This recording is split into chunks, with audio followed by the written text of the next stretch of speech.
Town પ્લાનિંગની કામગીરીને છેલ્લા થોડા સમયથી ઝોન વાઇઝ વહેંચવામાં આવી છે. શરૂઆતના સમયમાં થોડા હિકઅપ એ જણાતા હતા અધિકારીઓની ઝોન ઉપર અનુભવી અધિકારીઓની જરૂરિયાતથી લઈને.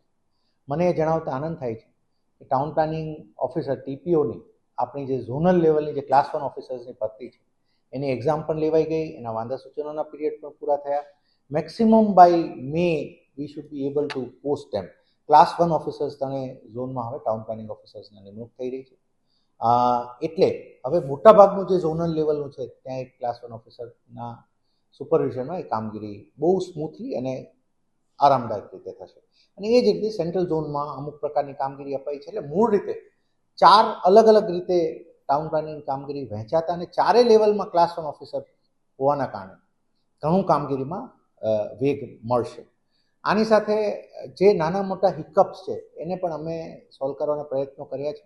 વન ઓફ ધેમ વોઝ કે જે ઇમ્પેક્ટમાં આવે તો ફાયર અને ટીપી શાખા વચ્ચેનો પ્રશ્ન થતો, તો એના પણ અમે પરિપત્ર કરીને એને પણ સ્મૂથ કરી નાખ્યું છે.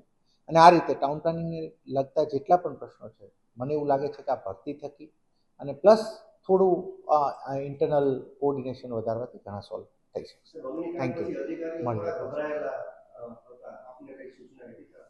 ના ના, ઇટ ઇઝ વર્કિંગ આઉટ વેલ અને સારી રીતે ટાઉન પ્લાનિંગની કામગીરી અમારો પોતાનો ધ્યેય છે કે ટાઉન પ્લાનિંગની કામગીરી એવી સારી, કેમ કે કોઈ પણ શહેર જે પ્લાન હોય એ એક સફળતા હોય.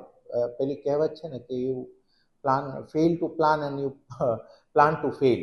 એટલે શહેરને સારી રીતે પ્લાન કરવું ઇઝ આર રિસ્પોન્સિબિલિટી. અને એની માટે મને એક સુખદ વસ્તુ એ જણાઈ રહી છે કે હવે ટીમ બહુ સ્ટ્રેન્થન થઈ રહી છે. તો બહુ સારી રીતે જે કોઈ નાના મોટા પ્રશ્નો એના નિવડો આપણે જોવા મળશે.